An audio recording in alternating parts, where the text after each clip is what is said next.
Kwentong Bayan. Ang kwentong ito ay hango sa totoong buhay. Mula ito sa isa nating kabayan na itago na lang natin sa pangalang Aming. Taong 1985, probinsya ng Antique. Nang mga panong ito, nagtatrabaho bilang tagagapas ng tubo itong si Aming. Kadalasang wala sa tahanan, lalo na kung panahon ng gapasan. Dumadayo ang binata sa malalayong lugar upang magtrabaho. Kasama nito ang tiyuhin na kapatid ng ina na si Badong. Simula nang mamatay ang ama, si Aming na ang tumayong haligi ng tahanan at bilang nag-iisang lalaki, tungkulin ng binata ang magbigay ng pangangailangan ng mga nakababatang kapatid at ng inang may sakit. O Abing, gapasan na naman ha. Maayos na ba ang mga gamit mo? Tanong ng tiyuhin. Naghahanda na sila ng mga oras na yun dahil sa susunod na araw, magsisimula na ang pagpapagapas ng tubo sa kanilang lugar. Oo naman, Tiyo Badong. Tignan mo. Bagong-bago pa din itong espading na binili ko nung nakaraang taon. Tugon ng binata habang pinapakita sa tiyuhin ang kumikintab na espading. Ang espading ay isang uri ng itak o pangputol. Manipis ito at sadyang ginawa upang ipanggapas ng tubo dahil kakaiba ang talim at gaan nito. Aba, mabuti ka pa nakabili na ng bago ha. Yung sa akin, ang tagal ko nang ginagamit, hindi ko pa rin napapalitan eh. Pero, malaki yata ang partida mo nung nakaraang taon ah. Muling wika ng tiyuhin. Opo, Tiyo, sa awa ng Diyos. Napagawa ko po yung kusina namin. Nabilhan ko nga ng uniforme yung mga kapatid ko eh. Tugon ni Aming. O nga pala, maiba lang ako ano. Bakit nga pala hindi ka nagpatuloy sa pag-aaral mo? Kung tutusin, matalino ka naman. Masipag ka naman. Isang taon na lang tapos ka na sa sekundarya, sayang ah. Wika ng tiyo. Wala po eh. Kailangan ko po kasing magtrabaho para may makain yung mga kapatid ko. Hindi na din kasi kaya ni nanay ang mabibigat na trabaho sa bukid eh. Kaya yun, nagtrabaho na lang po ako. Tugon ni Aming. Nauunawaan naman ito ni Badong. Kaya kahit papano tinutulungan nito ang pamangkin. Matapos ang pag-uusap, maagang natulog si Aming dahil kinabukasan ay magbubungkal pa ito ng uling. Bukod sa panggagapas, pag-uuling din ang isa pang pinagkukunan sa pang-araw-araw. Sa tuwing walang gapas, nagpupunta ang binata sa bundok upang magputol ng mga sanga ng puno. Dinadala ito sa kanilang tahanan upang ulingin. Kaya naman kitang-kita sa murang edad, batak na batak ang katawan ng binata. Dahil din sa pag-uuling, nagkaroon ng kakaibang karanasan si Aming. Habang nagbubungkal ng tinambakang uling, napansin nito na tila maluwag ang pagkakasiksik ng lupa. Nang pumunta ang binata sa kabilang dako, nakita nito ang maliit na hukay. Sa isip ni Aming, may kung sinong nangnakaw ng kanyang uling. Ngunit nang tignan ng paligid, wala siyang nakitang bakas ng paa ng tao, maliban sa maliliit na yabag na tila mula sa hayop. Binaliwala ito ng binata sa pag-aakalang aso lang ang may gawa ng hukay. Nagpatuloy sa paghahango ang binata hanggang sa mapansin nito ang isang nilalang na nagtatago sa makapal na damo. Biglang napatayo si Aming. Dumampot ng kaperasong patpat upang gawing pamalo. Dahan-dahan itong lumapit sa nilalang. Nanlaki ang mga mata nang mapansin ang kakaibang anyo ng hayop. Mahaba ang tenga nito na halos nakatakip na sa muka. Maikse ang paa sa unahan na kung titignan, parang nakatuwad. May malaki at mahabang buntot na ginagamit namang pangbalanse.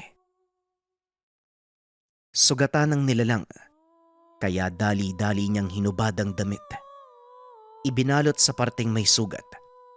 Saktong tapos na din sa paghahango ang binata, kaya nagpasya na itong umuwi. Karga ng karosang hila ng kalabaw ang mga hinangong uling. Ipinatong ng binata ang nilalang sa pinakataas ng tumpok. Tinakpan niya ito ng sako upang hindi makita ng iba. Pagkarating sa tahanan, kagad niyang ipinakita sa ina ang hayop. Nanlaki ang mga mata ng matanda dahil hindi pangkaraniwang nilalang ang nakita ng binata, kung hindi isang sigbin. Ay nako, por Diyos por Santo. Ano ka bang bata ka? Saan mo nakuha yan? Wika ni Aling Pasing. Nakita ko lang po siya dun sa tabi ng inuulingan ko, Nay. Bakit naman parang gulat na gulat po kayo? Ano po bang meron dito? Tanong ni Aming. Dumungaw si Aling Pasing sa bintana upang masiguradong walang tao at isinara niya ang pintuan para walang makakita sa dalang nilalang ni Aming. Hindi mo ba alam kung ano yung dinala mo pa uwi? Sigbin yan. Naku, baka may kasama pa yan. Siguradong malilintikan tayo. Tugon ni Aling Pasing. Ngunit sinigurado ni Aming, mag-isa lang ang nilalang ng matagpuan ito. Tinanggal ng binata ang telang ibinalot sa katawan ng sigbin upang ipakita ang malaking sugat nito sa bandang tiyan. Gamutin na lang po natin siya, Nay. Naawa po kasi ako eh. At saka, hindi niya po kakayaning ipagtanggol yung sarili niya kung sakaling atakin siya uli ng mababangis na hayop sa gubat.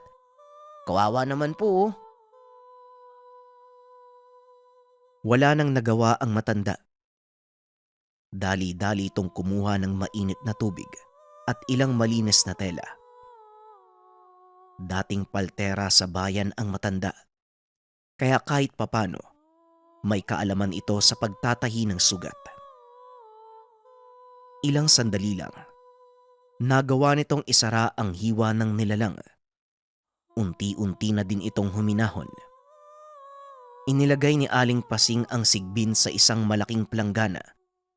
Nilagyan ng mga lumang damit para magsilbing higaan. Kinabukasan, maagang nagising si Aming dahil aalis ito upang sumama sa chewing maggapas. Hindi na nakapagpaalam sa ina dahil tulog pa ito. Pagsapit ng hapon, pag-uwi ng binata, naalala nito ang sigbin. Dali-dali niyang hinanap ang ina ngunit wala ito sa tahanan. Ilang sandali pa ay dumating din ito. Nagtataka ang binata dahil nakangiti ang matanda at napakadaming bitbit na pinamili. Oh anak, ay mabuti naman at nandito ka na. Halika, Aming. May sasabihin ako sa iyo. Bilisan mo. Wika ni Aling Pasing. Kagad pumasok ang binata at naupo sa mesa. Ano po ba yun, Nay? Saka, saan po galing yung mga pinamili nyo? Tanong ni Aming. Yun nga yung gusto kong sabihin sa iyo, anak. Alam mo bang napakabait ng dinala mong sigbin? Swerte pa! Tugon ni Aling Pasing. Ano po? Bakit naman po, Nay? Ano po bang ginawa niya? Tanong ni Aming. Dahil sa kanya, kung bakit ko nabili ang mga ito. Meron siyang nilawang 2 pirasong ginto. Maliliit lang, pero nagawa kong ibenta sa malaking halaga. Wika ng matanda.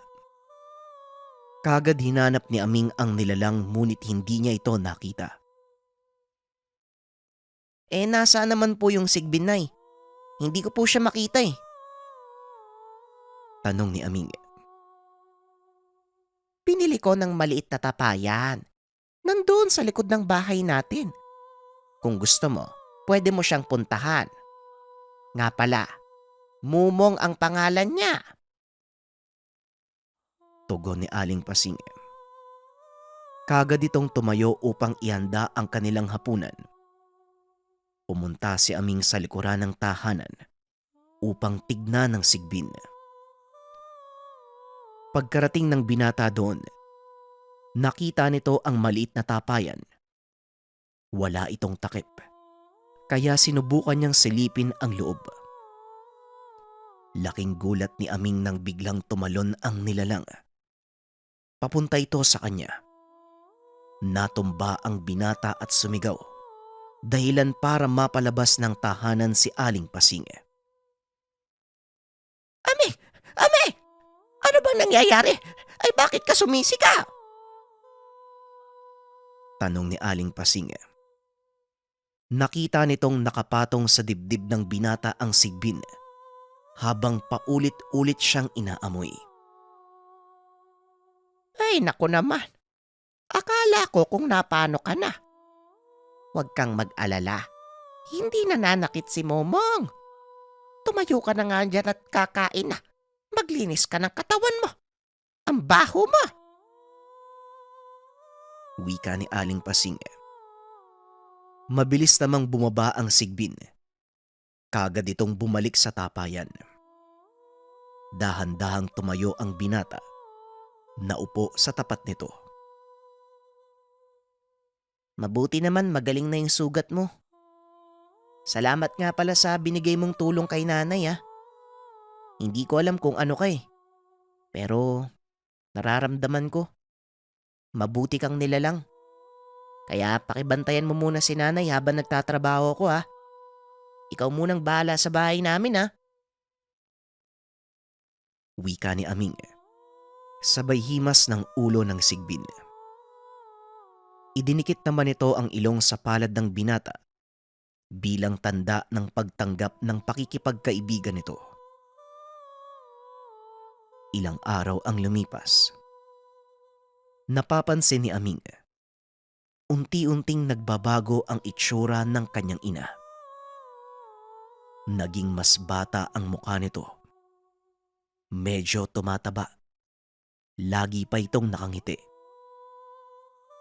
At ang pinakamalaking pagbabago sa lahat, ang estado ng kanilang pamumuhay. Unti-unting naipapagawa ng ina ang sira-sira nilang barong-barong.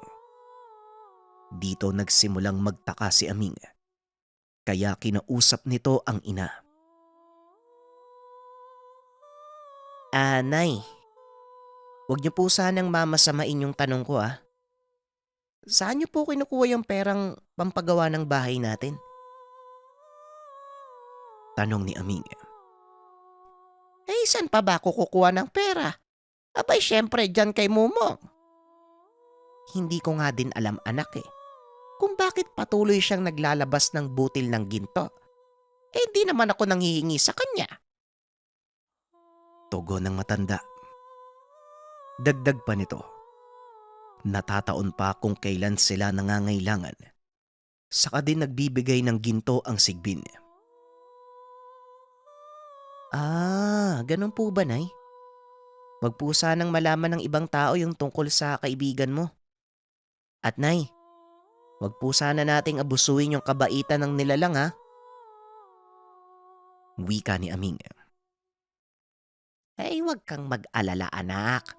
Alam ko naman yung tungkol sa bagay na yan. At isa pa, hindi ko naman hinihiling ang mga bagay na ibinibigay niya sa atin. Kaso nga lang yung uling mo, mukhang mauubos na ng kakakain. Biglang napalingon si Aming sa tumpok ng uling. Napakamot na lang ng ulo dahil iilang sako na lang ang natira sa 10 sako ng uling. Ay nako, ayos lang po yun ay. Hindi naman siya namiminsala eh. Tugon ng binata. At para may kainin ang alaga ng ina, patuloy itong nag-uuling. Kaunting kaalaman, taliwa sa inakala nating lahat, may ilang sigbin na hindi pumapatay ng tao o kumakain ng laman. Kagaya ng sigbing napulot ni Aming, uling at kopra lang ang kadalasang kinakain ng mga ito. Sa paglipas ng panahon, patuloy na umunlad ang pamumuhay ng mag-ina. Pinagtapos ni Aling Pasing ng sekundarya si Aming at patuloy na pinaaral ang mga kapatid. Itinago ng mga ito ang kanilang sekreto. Ngunit ayon sa kasabihan, walang sekreto ang hindi nabubunyag. Sumapit ang kaarawan ng isa sa mga kapatid ni Aming. Pinaghandaan ito dahil yon ang 18 kaarawan ng dalaga. Maraming tao ang dumalo. Ang ilan ay malalapit na kaibigan, ngunit ang karamihan ay mga taong naiinggit at nagpapakitang tao lamang na gustong malaman ang dahilan ng biglang pag-angat ng buhay ng mag-ina. Sa kalagitnaan ng selebrasyon, isang kapitbahay na itago na lang natin sa pangalang Aling Claudia ang napunta sa likod ng tahanan. Naghahanap ito ng maaaring dahilan ng pagyaman ng mag-anak. Habang nagmamasid sa paligid, aksidente nitong natabig ang tapayang tinitirhan ni Mumong. Natanggal ang takip. Biglang tumalon ang nilalang palabas upang ipagtanggol ang sarili. Nanlaki ang mga mata ni Aling Claudia. Paulit-ulit na sumigaw. Napansin ito ng mga tao, lalo na ang kapitan ng baryo na nooy papasok pa lang ng bakuran nila Aming. Anong nangyayari, Aling Claudia? Bakit ka sumisigaw? Tanong ng kapitan. Nung una ay hindi pa rin makapagsalita ang ginang. Ngunit nang lumabas si Aling Pasing, bigla itong sumigaw. Aswang! Aswang ka, babae ka! May alaga kang sigbin! Kaya pala bigla kayong yumaman! Kampon ka ni Satanas!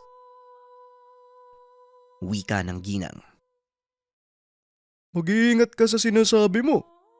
Mabigat na paratang yan, Aling Claudia. Hindi maganda yan. Tugon ng kapitan. Hindi po ako nagsisinungaling, Kapitan. Kitang-kita ng dalawang mata ko yung sigbin eh. Lumabas pa nga dyan sa tapayan. Wika ni Aling Claudia. Tinignan ng kapitan ng tapayan. Dahan-dahan itong nilapitan ngunit wala siyang nakita. Ay naku, Aling Claudia. Baka pusa lang yung nakita mo. Halika na nga. Ihatid ka na namin pauwi. Mukhang naparami na yung inom mo eh. Tugon ng kapitan. Kagad inalalayan ang ginang palabas ng bakuran. Naku, Aling Pasing. Pasensya na po kayo ah. Lasing na yata si Aling Claudia eh. Wika ng kapitan. Nakahinga ng maluwag ang mag-ina dahil inakala nilang tuluyan ng mabubunyag ang sikreto. Inakala din ng mag-ina na tuluyan ng mananahimik si Aling Claudia. Ngunit laking gulat ni Aming nang minsan siyang magawi sa bayan. Nakaupo ang binata sa harap ng tindahan habang nagpapahinga. Namili ang binata ng mga kakailanganin sa tahanan. Nilapitan ito ng dalawang babae. Ang isa ang mismong may-ari ng tindahan at yung isa naman nakikiusyoso lang. Hoy Aming, totoo ba yung sinasabi ni Aling Claudia? May alaga daw sigbin yung nanay mo? Napangiti ang binata. Ngunit bahagya na itong kinakabahan. Po, huwag po kayong magpapaniwala kay Aling Claudia. Lasing na po yun eh. Ang sabi nga po ni Kapitan, baka pusa lang daw po yung nakita niya nung pumunta sila sa bahay. At saka gabi na po yun eh, madilim. Tugon ni Aming. Nagpumilit ang tendera. Ayon pa dito, inilarawan ni Aling Claudia ang itsura ng nakitang nilalang. Kagaya nga po ng sinabi ko, namalikmata lang si Aling Claudia. Masyado naman po kayo nagpapaniwala. Mga kwento lang po yan eh. Tapos lasing pa. Maniniwala po ba kayo sa ganun? Muling wika ni Aming at kagad na itong umalis sa lugar. Kaso nga lang hindi pa ito nakakalayo. Bigla siyang hinarang ni Kapitan Hermes. Alam mo, Ming, maniniwala na sana akong lasing si Aling Claudia nung gabing yun eh. Pero ako mismo yung nakakita ng sigbin. Kaya kung ako sa'yo, huhulihin ko na ang nilalang na yun. Ilagay mo sa sako, tapos dalhin mo sa akin. Wika ng Kapitan. Pasensya na po ka pa. Pero hindi ko po alam yung sinasabi nyo eh. Sige po, aalis na po ako. Tugon ni Aming.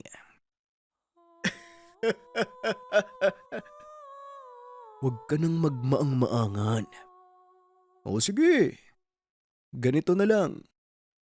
Kapag nahuli mo ang sigbin ng nanay mo, kapag nadala mo sa akin, bibigyan kita ng malaking pabuya. Ano, payag ka? Pagpupumilit ng Kapitan.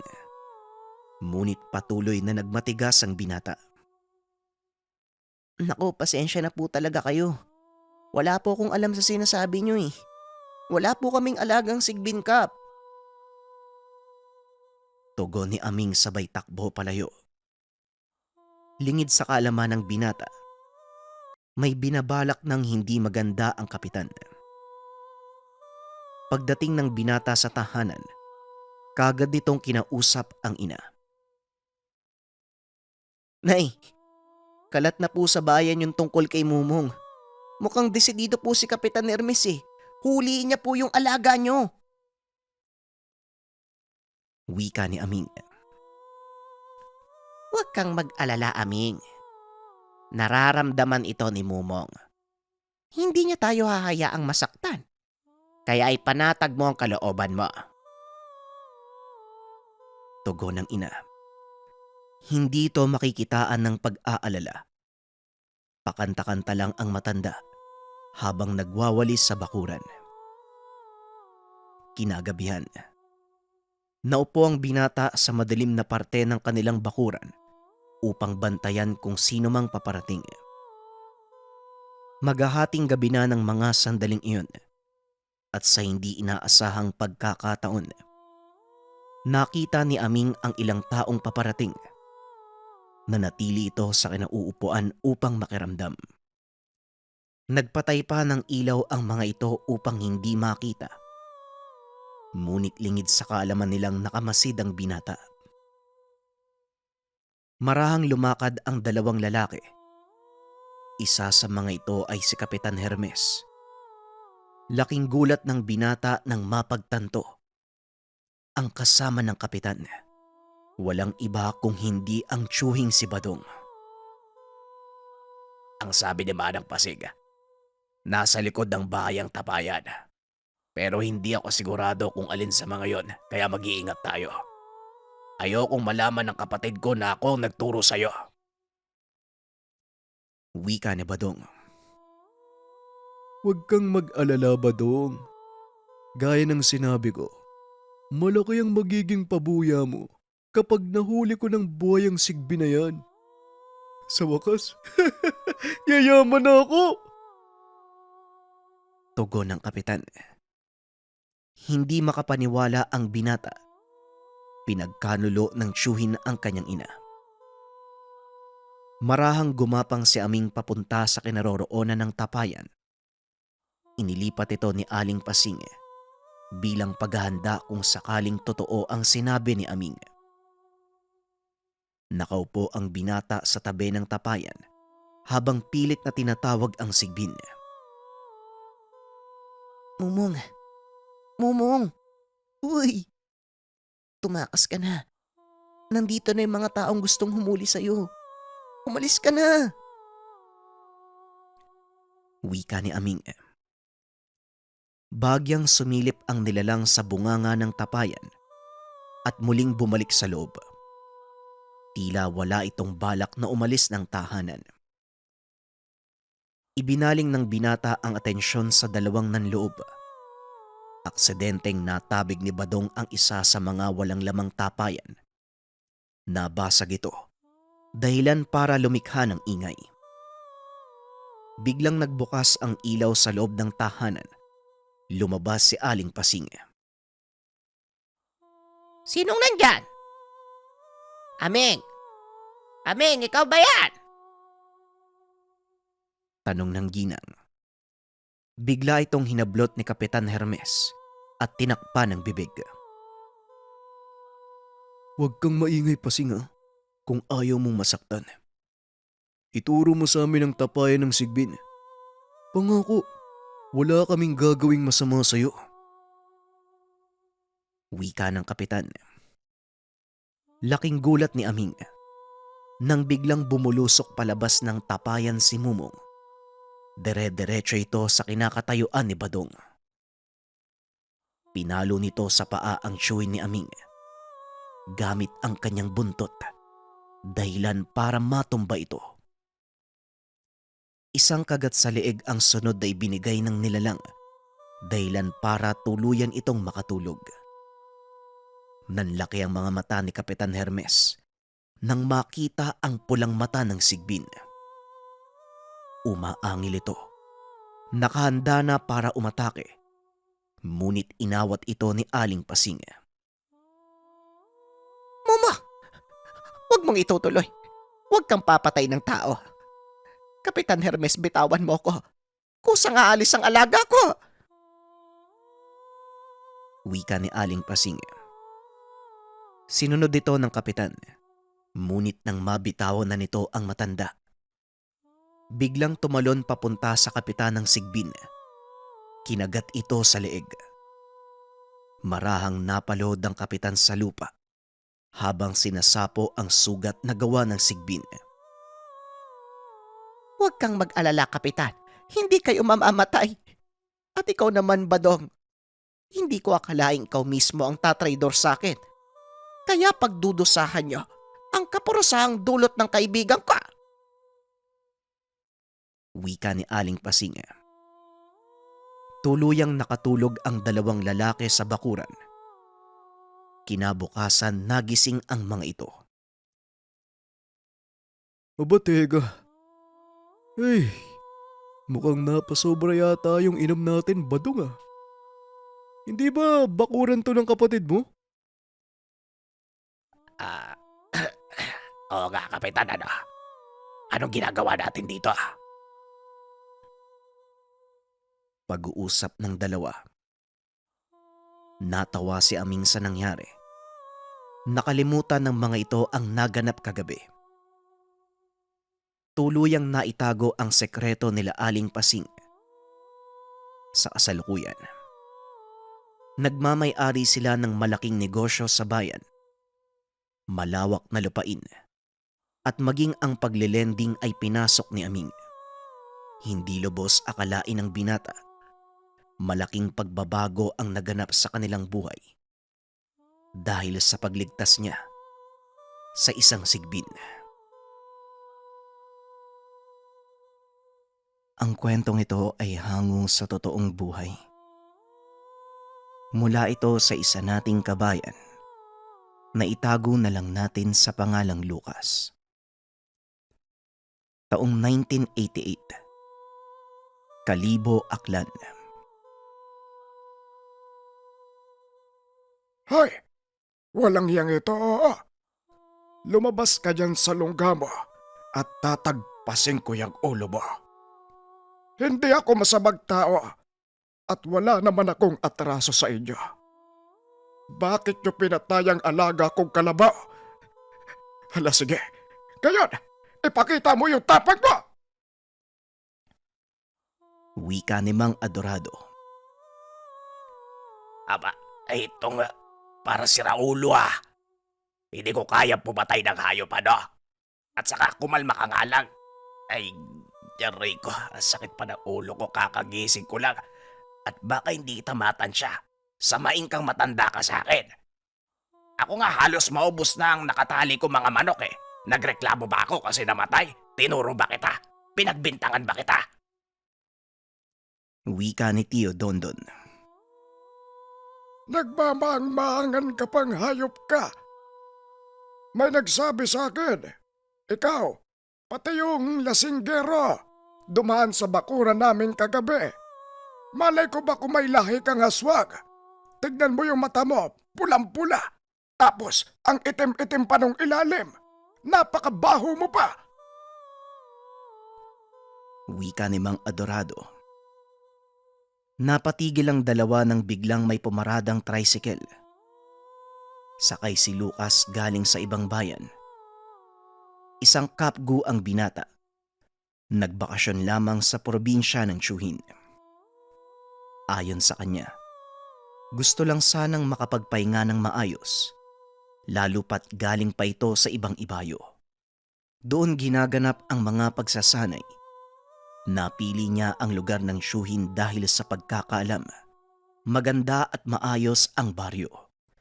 Dagdag pa ng binata, gusto niyang mapuntahan ang sinasabi nilang isla na Bora Bora na malapit lamang sa lugar.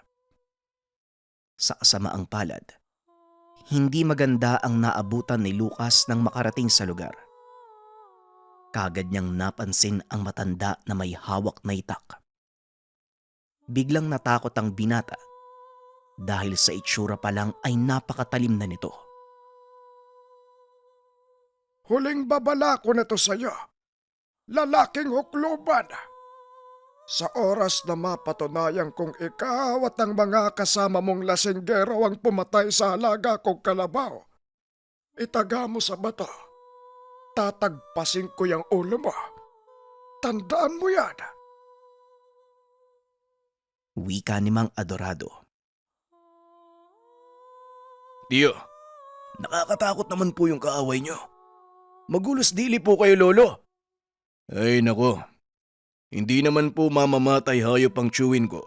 At lalong hindi po yan ukluban. Wala kaming lahing demonyo. Pero kung gusto mo po, kaya naming gumawa ng gulo. Wika ni Lucas. Nagulat ang matanda nang bunutin ni Lucas ang mahabang kahoy na gawa sa ratan. Halos isang dipa ang haba nito. Nilabas din ng binata ang pares na tsako. Napatitig naman ng matanda at sinuri ang tindig ng karap. Sa itsura ni Lucas, tila sanay itong pumatay ng tao. Kagad namang huminahon ang matanda. Batid nito na isang maling hakbang. Siguradong hindi na siya sisikatan ng araw. Tandaan niyo, hindi pa ako tapos. Kayong dalawa, mga anak kayo ng dyablo. Wika ni Mang Adorado. Kapag hindi ka pa umalis, magpapatawag na ako ng mga tanod. Siraulong matandang to, dinamay pa ako sa problema. Nakakawalang respeto ang mga kagaya mong matanda eh. Sa susunod, kung may problema ka, wag mong idaan sa init ng ulo. Pwede naman tayo mag-usap ng mahinahon eh. Pati tuloy mga kapitbahay na bulahaw dahil sa'yo ang aga-aga pa. Ikaw naman, pumasok ka na. Wag mo nang patulan niyang matandang baliw na yan. Magagaya ka lang sa kanya eh. Itago mo na yung sandata mo, baka saan pa mapunta. Wika ni Tio Dondon. Lo, ulitin ko po sa inyo. Hindi kami masamang tao. At saka hindi ko po ugali na patulan ng matatanda. Kaso, kapag hiningi ng pagkakataon, hindi kami magpapagrabyado. Sige na po, umuwi na po kayo. Kailangan na po naming magpahinga. Wika ni Lucas. Doon lang bumalik sa uliratang matanda. Bigla itong nahiya sa mga tao. Umalis na lang nang wala nang sinabi. Samantala, sinamahan naman ng tiyuhin si Lucas papasok ng tahanan. Pagod ang binata sa biyahe. Lalo pat malayong lungsod ang pinanggalingan. Hindi niya kabisado ang lugar. Pero dahil minsan na siyang nakapagbakasyon sa tahanan ng tiyuhin, kaya naging madali sa kanya na mahanap ito. Nangingi naman ang paumanhin ng tiyuhin dahil sa nangyari. Ayon dito, naiintindihan niya kung saan nanggagaling ang galit ng matanda. Ilan na sa kanilang mga kabaryo ang nawalan ng mga alagang hayop dahil sa hindi malamang dahilan. Isang tanod ang tiyuhin sa lugar, kaya't lagi itong umiikot, lalong-lalo na tuwing gabi. Madalas itong mapag-initan ng mga kabaryo dahil ayon sa kanila, madalas nilang makita si Tio Dondon sa lugar ng patayan. Ano po bang problema, Tio? Tumutulong na nga kayo. Bakit ikaw pa yung pinagbibintangan? Imbis na magpasalamat sila, ganyan pa yung ginagawa eh. Halos hindi ka na nga nakakatulog kapag nag-iikot ka dito sa baryo. Abay, dapat dumiretso ka na sa kapitan eh. Wika ni Lucas. Alam naman ng kapitan ang nangyayari, pero hinahayaan lang din niya. Dahil ayaw niya ng gulo. Napag-usapan na din namin yan sa pagpupulong ng mga nakaraang buwan eh. Kilala niya ang aswang, pero dahil takot na babalikan, kaya hinayaan na lang. Hinayaan maghari-harian yung mga aswang na yan sa lugar namin.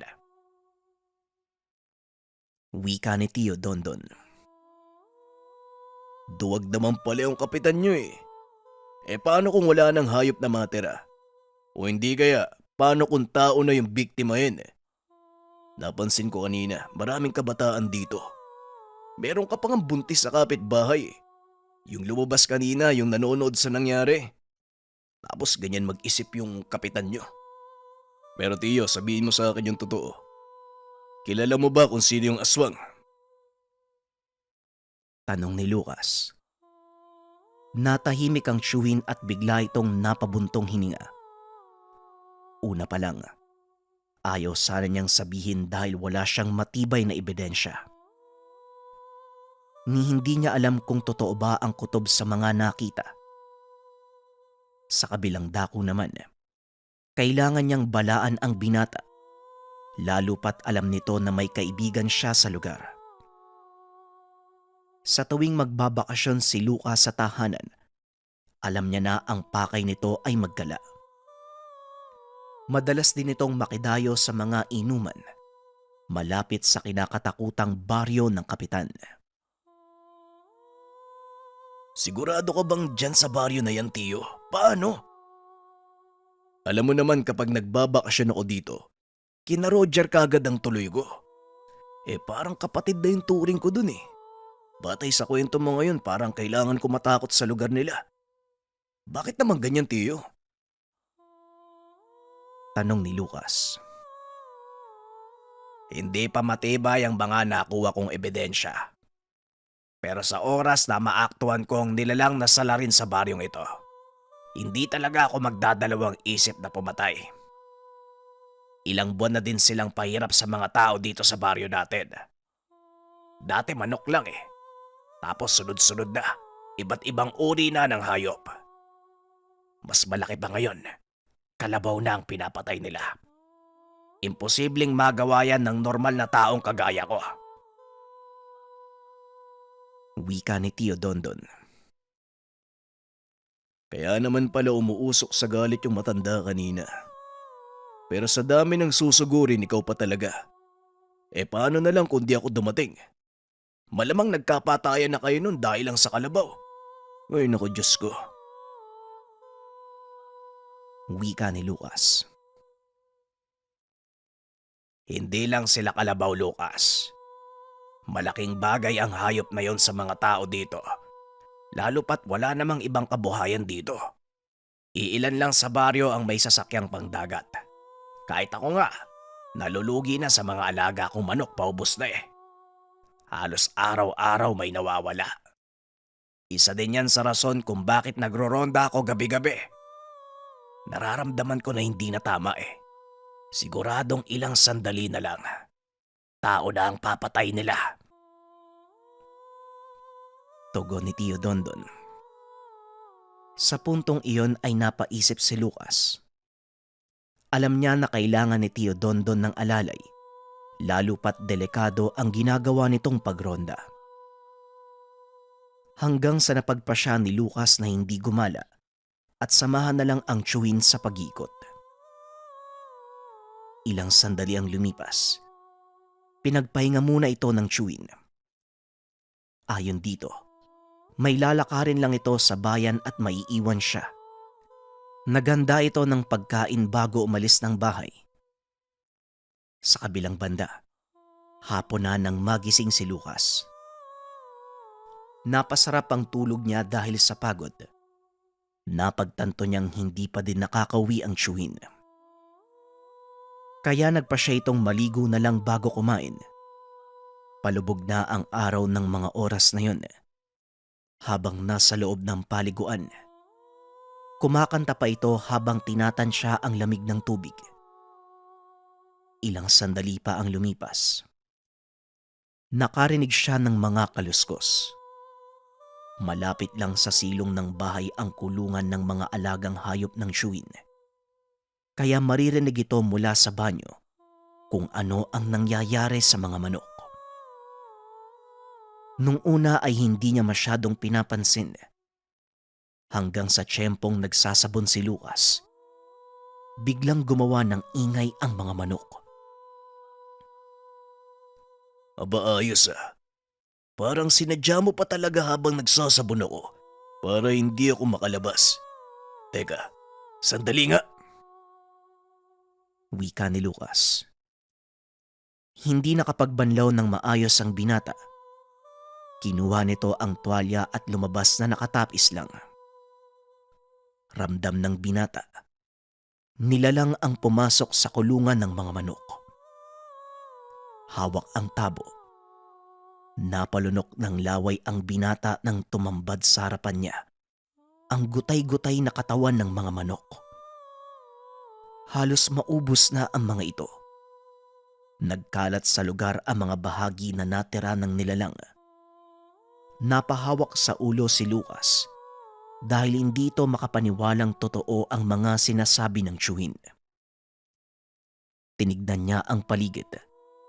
Nagbabaka sakaling makita kung sino ang salarin. Pero bigo si Lucas. Mabilis ang mga pangyayari at hindi man lang niya naabutan ang nilalang. Kung sino ka man, alam kong nagtatago ka lang. Sa oras na mahuli kita, babalatan kita ng buhay, kagaya ng ginawa mo sa mga... Natigil sa pagsasalita ang binata. Biglang may bumato sa kanya. Tumambad sa harapan ang ulo ng manok. Mukha itong sinipsip hanggang sa matuyo at mawala ng tugo. Kukuha na sana ng itak si Lucas. Nang biglang... Lucy! Nasaan ka? Parang...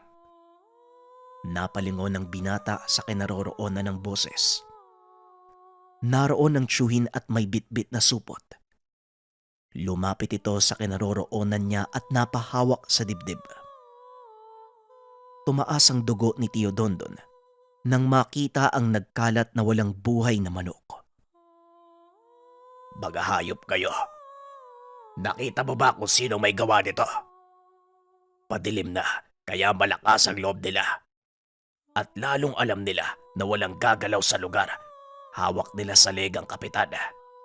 Kung maghihintay pa tayo na tao na ang biktimay nila, pues, nagkakamali itong mga perwisyo. Maghahanda tayo. Kapala, bakit ganyan yung ayos mo? May mga sabon ka pa.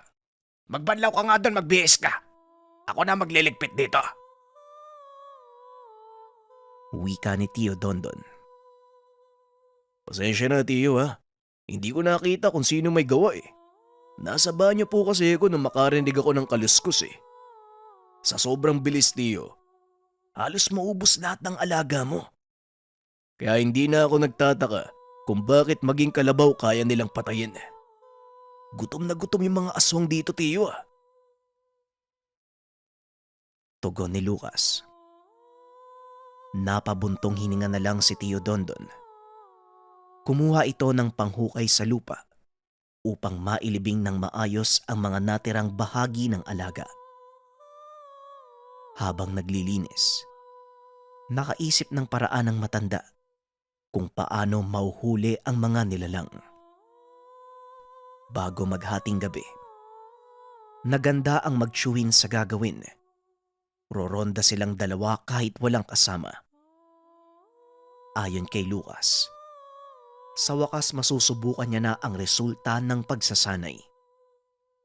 Sukbit ang tsako at kahoy na gawa sa ratan.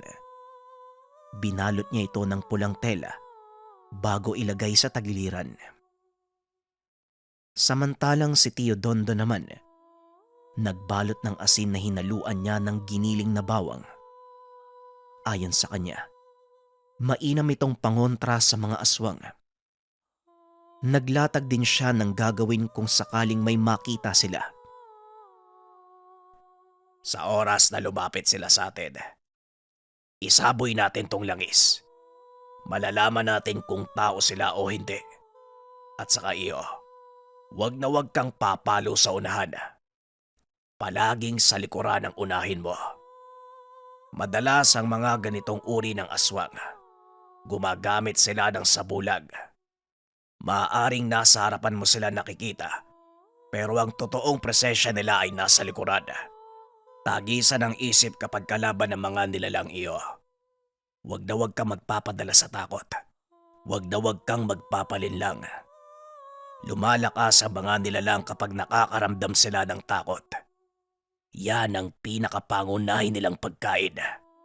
Ang takot ng mga tao. Wika ni Tio Dondon. Pero sigurado ka ba, Tiyo, sa gagawin natin? Hindi tayo hihingi ng tulong. Paano kapag hindi natin sila kinaya? At saka, anong sabi mo, Tiyo? Kailangan ko silang masaksak sa bandang dila. Bakit naman po dun? Tanong ni Lucas. Mabilis magpagaling ang mga aswang ng kanilang mga sugat. At ang laway nila, palagi nilang ginagamit upang mangyanggaw o manlaso ng isang tao. Maaaring putulan mo sila ng dila o putulan mo ng ulo at sunugin ang katawan para hindi na sila makapamerwisyo pa. Tugon ni Tio Dondon. Teka, Tiyo. Nakapugot ka na ba ng ulo ng aswang? Natakot ako bigla sa sinasabi niyo eh. Abay, hindi ko akalain na aabot tayo sa ganito. Saka parang may punto din yung kapitan eh. Para wala ng gulo, hayaan na lang natin sila. Baka naman meron din silang kasunduan. Hindi sila mambibiktima ng tao, puro mga hayop lang. Wika ni Lucas. Napatingin ng chewin kay Lucas. Tinignan niyang maigi kung nagbibiro lang ito. Tatawa sana ang binata, pero bigla itong siniko ng chewin. Ay nako, kung duwag ka, huwag ka nang sumama. Makakasira ka lang kung ganyan ka mag-isip eh. Ako na lang ang magro-ronda. Total, sanay naman ako mag-isang naglilibot gabi-gabi. Duwag laki-laki ng katawan eh. Wika ni Tio Dondon. Kalma lang, Tiyo. Pinapalamig ko lang yung sitwasyon. Masyado kasing seryoso eh. At saka kaya hindi kayo nakakapangasawa eh. Masyado kayong... Hindi na natuloy ng binata ang pagsasalita. Nakarinig sila ng alulong ng aso. Kinilabutan si Lucas nang maisip kung ano ang magiging resulta ng pinaghahandaan nila. Naunang lumabas ang tiyuhin, habang si Lucas naman ay kumuha pa ng banig de sombrero. Pagkalabas, nakita niyang nakaluhod sa buhangin si Tio Dondon. May mga binibigkas na kataga na hindi niya maintindihan. May hawak itong itak at itinarak sa lupa. Bigla namang napalingon ng binata sa kalapit na tahanan. Nakarinig siya ng mahinang paglangit-ngit ng bubong. Hanggang sa napansin niya, merong taong nakadapa, gumagapang ng dahan-dahan. May mahabang kuko, yung dila ay sumasayad sa lupa. Nakatitig sa kanila, pulang-pula at nanlilisik ang mga mata. Napasigaw si Lucas nang tumalon ito pababa ng bubong. Tio, bilis! Nandun na! Tumayo ka na dyan! Habulin natin! Wika ni Lucas. Hindi natin hahabulin. Baka patibong lang ang gagawin ng aswang na yan. Alam niya na hinahanap natin siya. Maganda ka. Hindi tayo dadaan kung saan siya dumaan. Iikot tayo sa bahay ni Musang, sa gilid ng bahay ng buntis. Sigurado ko, yon ang binabalik-balikan nila. Pero nagtsatsaga muna sila sa mga manok hanggat hindi pa nasasapat ang araw ng sanggol. Halika na, hindi na magandang ihip ng hangin. Bilisan na natin. Tugon ni Tio Dondon. Umikot sila sa kabilang bahay para salubungin ang nilalang. Pero huli na nang maabutan nila. Wasak na ang dingding ng kapitbahay. Natagpo ang patay ang buntis, maging ang kasama nitong matanda. Nanlumo ang magtiyuhin dahil sa pangyayari. Kubo lamang ang lugar, kaya mabilis itong nasira ng nilalang. Kaagad nilang sinabi sa otoridad ang naganap. Halos gutay-gutay ang mga biktima, lalo pa ang buntis. Sobrang bilis ng pangyayari, kaya hindi man lang nila natulungan ang kapitbahay. Kaagad naman itong sinalaysay ng magtiyuhin sa mga otoridad, pero hindi naman naniwala ang mga ito. Sinabing hindi totoo ang mga kakaibang nilalang. Dumating ang kapitan sa lugar. Pinagbantaan ng dalawa. Huwag ipagsasabi ang mga nalalaman. Dahil kung hindi, sila mismo ang ipapadampot at ipapakulong niya dahil wala namang ibang pwedeng sisihin kung hindi silang dalawa. Nanlumo ang magtiyo. Alam niya na hindi siya mananalo sa kapitan ng barangay kahit gaano pa ito kabulok. Kahit anong gawing paliwanag, basta't sarado ang isipan sa mga bagay na mahirap paniwalaan, wala ring mangyayari. Habang inaayos ang mga bangkay, hindi maiwasan ni Tio Dondon na mapaikot muli sa lugar. Bigla siyang nakarinig ng pamilyar na ingay. Maging si Lucas, napabalikwas. Kaya naman biglang sumigaw ang dalawa. Naalerto ang mga otoridad. Nagkunwari ang mga ito na tila may nakita. Sa tagpong iyon, naalarma ang lahat. Kagad umikot ang otoridad sa mga kabayan. At sa hindi inaasahang pagkakataon, naabutan nila ang lalaking hubot-hubad, gumagapang sa damuhan. May bakas ng dugo sa katawan. Nagulat ang kapitan sa nangyari, pero dahil may otoridad, hindi na ito nakapagsalita pa. Akala mo siguro, hindi ka namin mapapansin dito. Ang nipis ng katawan mo, pero halos maubos mo yung dugo ng kalabaw. Wika ni Lucas. Napaka-perwisyo mo. Dapat sa'yo, sinusubo tong dala ko. Hala, sige, ubusin mo yan. Wika ni Tio Dondon. Hindi na ito nagpaawat. Isinubo niya sa bunganga ng aswang ang dalang bawang at asin na may halong langis. Halos magwala naman sa abdi ang lalaki. Hindi ito makagante sa kanila. Nakatitig lang ang nilalang sa magtsuwin habang umaangil. Inawat pa ng otoridad ang dalawa.